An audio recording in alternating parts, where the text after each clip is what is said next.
बात कर लेते हैं बाढ़ बारिश के कहर की।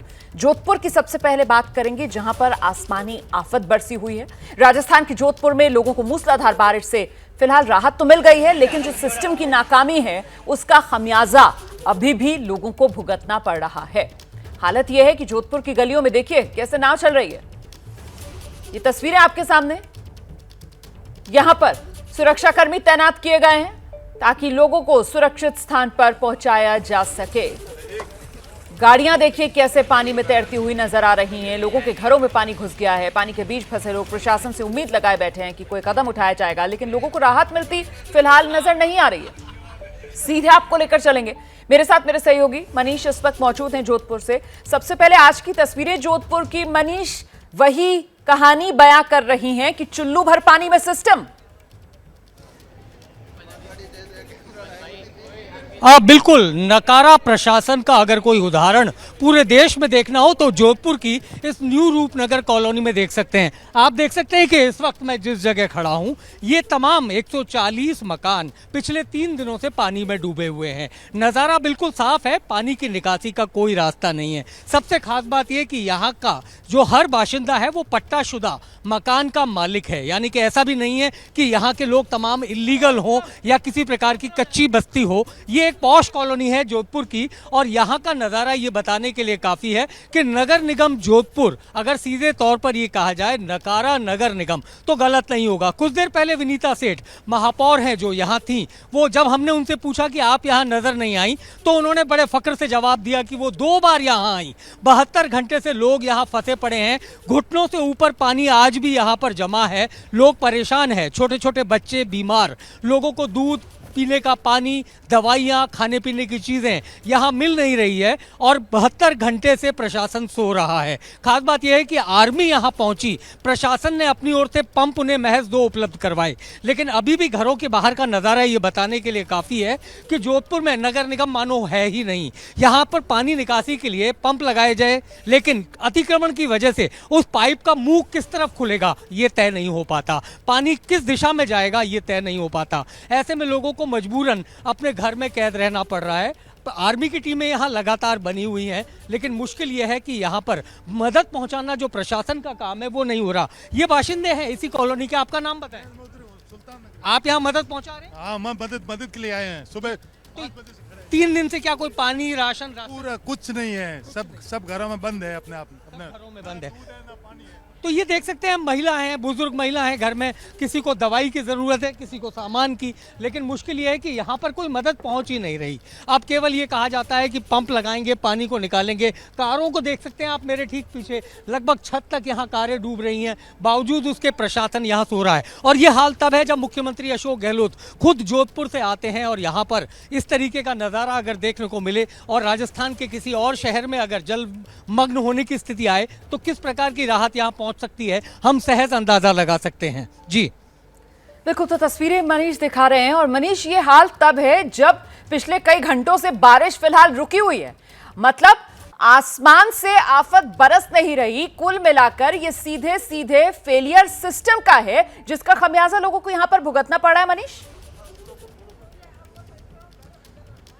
जी बिल्कुल, बड़े राहत की बात है कि कल रात को हालांकि थोड़ी देर यहाँ बारिश हुई थी, लेकिन पिछले कुछ घंटों से लगातार जो बारिश का सिलसिला बना हुआ था वो कल से बिल्कुल बंद है। आज सुबह यहाँ पर तेज़ धूप भी खिली, और उसी की वजह से राहत कार्यों को तेज़ी से आगे बढ़ाया जा सका। लेकिन कल्पना कर सकते हैं, अगर यहाँ पर 2 या 3 घंटे लगातार बारिश और हो गई तो इन मकानों में रहने वाले लोगों की क्या हालत होगी। सिर्फ यही नहीं, जो लोअर लिविंग एरिया यानी कि निचले स्तर का जो इलाका है, वहाँ पर किस कदर पानी भर सकता है, क्योंकि यहाँ पानी की निकासी का कोई इंतजाम ही नहीं है। आप ये देख सकते हैं, घरों के बाहर जो पानी जमा है, अगर यहीं पर निकासी के लिए नालियां और नाले बने होते तो शायद इतनी बुरी स्थिति नहीं होती। अब बड़ा सवाल ये उठता है कि जो लोग नगर निगम से या जेडीए से, जोधपुर डेवलपमेंट अथॉरिटी से पट्टा लेते हैं, अपना मकान बनाते हैं, क्या वहां पर मूलभूत सुविधाएं उन्हें मुहैया कराना प्रशासन का काम नहीं है?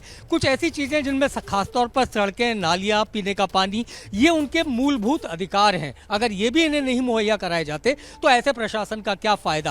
इस तरीके का नकारा प्रशासन शायद खुद मुख्यमंत्री अशोक गहलोत अगर ये देख पा रहे हों, या उन तक ये जानकारी मिल रही हो कि किस तरह उनके गृह नगर के लोग परेशान हैं, यहाँ पर सुविधाएं नहीं है, लोग घरों में कैद रहने को मजबूर हैं, तो इससे बड़ा एक सबसे बड़ा शर्मनाक उदाहरण प्रशासनिक लापरवाही का शायद पूरे देश में देखने को नहीं मिल सकता। अच्छा मनीष, ये जो रूपनगर इलाका है जहां हम देख रहे हैं किस तरीके से पिछले कई दिन से यूं ही पानी भरा हुआ है, तो ये लग रहा है ऐसे जैसे दशकों पहले इलाका बसा हो, कोई अभी नया हाल फिलहाल में 2-4 साल में बसा हुआ इलाका नहीं नजर आ रहा है। तो ऐसे में इस बार मॉनसून में ये हालत इस इलाके की या फिर हर बार की यही कहानी है यहां पर रूपनगर की, या इस बार बारिश इतनी ज्यादा हुई कि उसने पोल खोल के रख दी प्रशासन की? जी, इसमें कोई दो राय नहीं है कि बारिश इस बार बहुत ज़्यादा हुई और लगातार बारिश होने से ये हालात भयावह हुए। लेकिन दूसरा सवाल जो आपने सबसे अहम पूछा कि क्या ये बहुत पुरानी कॉलोनी है, अगर हम मकानों की बनावट देखें तो ये साफ तौर पर दिख सकता है कि जोधपुर की पुरानी कॉलोनियों में है, इनमें कोई भी मकान आज अब या अभी इन दिनों में नहीं बना है। ये बाशिंदे कई सालों से यहाँ रह रहे हैं और ऐसे में हर बार जब यहाँ बारिश होती है तो स्थितियाँ बिगड़ती जरूर हैं, लेकिन प्रशासन को शायद अंदाज़ा भी नहीं होगा कि एकाएक इतनी तेज बारिश आएगी तो हालात इतने विकट हो जाएंगे। और ऐसे में अब साफ तौर पर हम देख सकते हैं कि ये घर का गेट एक नमूना है इस बात के लिए कि जब गेट के बाहर इतना पानी है, घर के भीतर हमें कोई नहीं दिख रहा और यहाँ से लोगों ने पलायन शुरू कर दिया है। यहाँ से लोग सुरक्षित स्थानों पर जिनके अपने रिश्तेदारों के मित्रों के मकान है वो यहाँ से जा रहे हैं और आर्मी इस काम में मदद भी कर रही है। लोगों को बोट के जरिए उनसे पूछा जा रहा है कि क्या वो यहाँ से जाना चाहते हैं, अगर वो जाना चाहते हैं तो उन्हें यहाँ से निकाला जा रहा है। छोटे छोटे बच्चे, बुजुर्ग, महिलाएं, ये तमाम लोग पिछले कई दिनों से घरों में कैद हैं, न यहाँ कोई दूध, राशन या इस तरीके की रसद पहुँच पा रही है। और सबसे बड़ी बात, जो प्रशासन को काम करना चाहिए था वो उसने अब तक शुरू नहीं किया। महापौर आती है, कहती है मैं 2 बार आई, आपके 2 बार आने से अगर लोगों की समस्या हल हो जाती तो शायद इससे बढ़िया कोई बात नहीं होती, लेकिन सिर्फ आकर वहाँ खड़े हो जाना, अपने जिम्मेदार कर्मचारियों और अधिकारियों की जिम्मेदारी को खुद नहीं समझना, यह प्रशासनिक लापरवाही नहीं तो और क्या है। लोगों के वोट से जीतकर यहां तक पहुंचते हैं और जनप्रतिनिधि बनने के बाद अगर उन्हीं लोगों को भुला दें तो इससे बड़ा लोकतंत्र का कोई अपमान नहीं हो सकता, जो फिलहाल जोधपुर की इस न्यू रूपनगर कॉलोनी में हमको देखने को मिल रहा है। अच्छा मनीष, कल जब हम अपडेट्स ले रहे थे तो एक और बात सामने कर आई थी कि साहब ये जो पूरा न्यू रूपनगर कॉलोनी वाला इलाका है यहाँ जोधपुर का, बिजली भी कटी हुई है, तो बिजली अभी उसकी सप्लाई ठीक की गई या अभी भी वही हाल है यहाँ पे? 48 घंटों तक लगातार बिजली यहाँ बंद थी। कल शाम को कुछ देर के लिए यहाँ बिजली आई थी और अभी मैं इन्हीं अभी भी जैसे मेरे को यहाँ रहने वाले लोग बता रहे हैं कि बिजली नहीं आ रही। कब से बिजली नहीं आ रही आपकी? 4 दिन बता रहे हैं, यानी कि जिस दिन से लगातार बारिश हो रही है उस दिन से यहाँ बिजली नहीं है। आप जी, पानी पीने का या रसद वगैरह आपके पास कुछ भी नहीं है? दूध वूध कुछ बच्चे के लिए? देखिए, आप बता रहे हैं कि अगर परिवार के लोग अगर बता पा रहे हैं कि यहाँ पर हमको दूध इत्यादि जो है वो मिल रहा है तो लोग पहुँचा रहे हैं, लेकिन ना यहाँ बिजली है ना पीने का पानी है, क्योंकि घरों में पानी भर चुका है। मैं कोशिश कर रहा हूँ कि एक घर के भीतर जाऊँ और इन लोगों से ही बात करूँ ताकि ये पता लग पाए कि हालात कैसे हैं। जी जी जी जी, आप आराम से अंदर जाइए और इन लोगों से बात कीजिए और ये पूछिए जरा कि इनके घर में कहां कहां तक पानी भर गया था। मनीष, आराम से जरा तसल्ली से इन लोगों से बात कीजिए। अंडरग्राउंड पूरा भरा हुआ है, थल हो रखा है, अगर थोड़ा सा पानी आएगा तो हमारे घर के अंदर आएगा। जी जी बिल्कुल, मैं एक बार चाहूंगा आपके पास आना। आप मुझे बताएं, घर के अंदर भी पानी है? पानी अंडरग्राउंड भरा है, पूरा फुल भरा, आप देख सकते हो अंदर। जी, और दूसरा मुझे बताएं, आप बता रहे हैं घर में छोटे बच्चे भी हैं? बच्चे हैं ना, 2 बच्चे हैं। जी, आप बताइए, बच्चे को खाने पीने के लिए दूध या दूध कुछ भी नहीं आ रहा। जी, और खाने पीने का आपके पास स्टॉक है? नहीं है। तो कैसे काम कर रहे हैं? बस ऐसे ही, कल ऐसे ही कोई गया था तो ब्रेड का पैकेट मंगवाया एक। जी, जा पाए वो बाहर तक? वो किसी को बोला वहाँ से, जी, बस वहाँ से पहुँचाया। वहाँ जो पानी वहाँ एंड हो रहा है ना, वहाँ पे किसी ने ब्रेड का पैकेट ला के दिया एक। अच्छा, और घर में बाकी लोग जो हैं वो भी अंदर सब फंसे हुए हैं? सभी है। एक बच्चे को तो बाहर भेजा है हमने, वो बाहर भेज दिया है। मेरे बेटे हैं, दोनों बाहर हैं। जी, इनसे बात करते हैं। आप बताइए मुझे, आपका नाम क्या है? ज्योति, ये बताइए कितनी स्थिति है खाने पीने को लेकर के, घर में क्या परेशानी हो? घर में अभी कुछ भी नहीं है, लास्ट है, देख लो। मतलब खत्म हो जाएगा?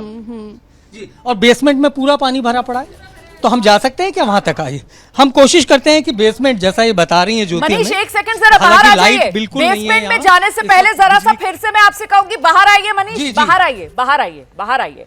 आप जब बाहर आएंगे मनीष, तो ये जो आपके जी, साथ मैं घर के बिल्कुल- लोग मैं हैं, बिल्कुल बाहर- जी जी, इनसे ये पूछिए, ये देखिए बाहर बाइक्स खड़ी हुई हैं, ये बाइक्स यहाँ तो जरूर पार्क नहीं होती होंगी, क्योंकि पानी इतना ज्यादा बढ़ गया है, इस वजह से ये बाइक्स यहाँ ऊपर की तरफ इन लोगों ने पार्क की हैं, और ये जानते हुए फिर नीचे चलते हैं बेसमेंट की तरफ। देखते हैं जरा और हालात इनके घर के मनीष। जी, आप ये बताएं, ये बाइक हमेशा यहाँ खड़ी रहती है या नहीं नहीं, बाइक वहाँ खड़ी रहती है, नीचे वाले पोर्च में खड़ी रहती है। तो बारिश आ गई थी ना, पूरा का पूरा पोर्च भर गया था, तो इसलिए ना ये बाइक हमने यहाँ खड़ी की, क्योंकि खराब हो जाएगी ना, इसलिए। अच्छा, ये बताएं, आप 2 वक्त आराम से खाना खा पा रहे हैं या नहीं? खा पा रहे हैं। क्या खाया कल आपने रात को? क्या खाया? ब्रेड खाई थी रात को, शाम को। हाँ, तो ये दाल चावल खाया आपने? हाँ। और अभी आपके पास कुछ सामान? अभी कुछ भी नहीं खाया, अभी कुछ भी नहीं है। तो बच्चे को कैसे आप कर पा रहे हैं? बिस्किट दे रहे हैं, मंगवाया इनसे बिस्किट, इन्होंने किसी से मंगवाया बिस्किट दिए हैं। दूध है घर में या चाय वाय? नहीं, दूध नहीं है। तो घर में भैया बिल्कुल नहीं है, सामान अभी आया खत्म हो रहा है, देखो। खाने पीने के जो, सामान की किल्लत। हस्बैंड है, वो मनीष, क्या जैसा काम कि ये लोग बता रही हैं, बाइक्स इन्होंने दिखाई कैसे वो ऊपर की तरफ इन लोगों ने पार्क की हैं। अब इनके घर के अंदर की तरफ चलिए और अंदर भी जरा दिखाते चलिए कैसे इन्होंने सामान को भी, कहीं खतरा क्योंकि बढ़ रहा है पानी, घर के अंदर ना आ जाए, तो उसको भी सेफ रखने की कोशिश की। और नीचे बेसमेंट का क्या हाल है, जरा वो भी दिखा दीजिए दर्शकों को। मनीष, हर 2 दिनों से बारिश हो रही है भैया, कुछ भी नहीं कर। जी बिल्कुल, मैं कोशिश कर रहा हूँ बेसमेंट की, हालांकि अंदर बिजली चूंकि कटी हुई है, ऐसे में हम कोशिश करेंगे कि घर कुछ अपने ही जरिए से दिखा पाएं। घर का जो भीतरी हिस्सा है, यहाँ पर फिलहाल पानी तो नहीं है, लेकिन यहाँ पानी पहुंचा था। अभी हम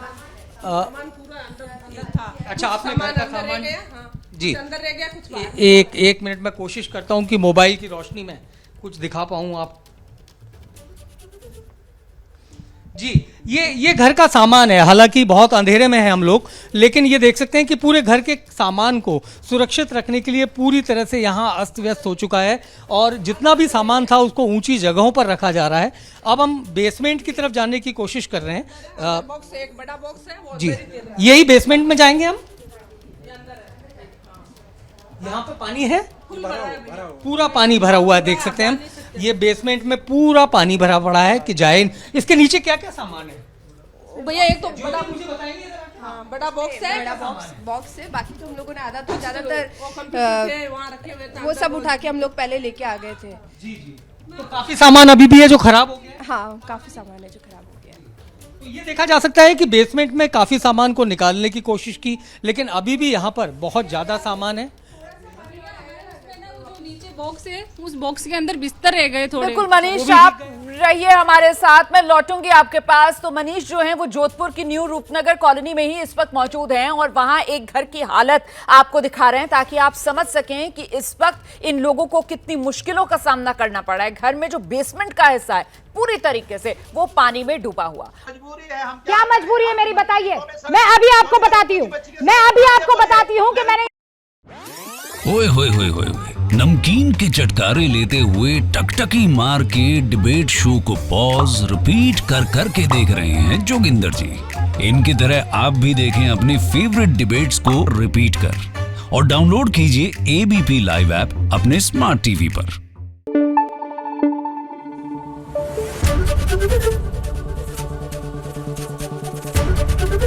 एबीपी न्यूज आपको रखे आगे।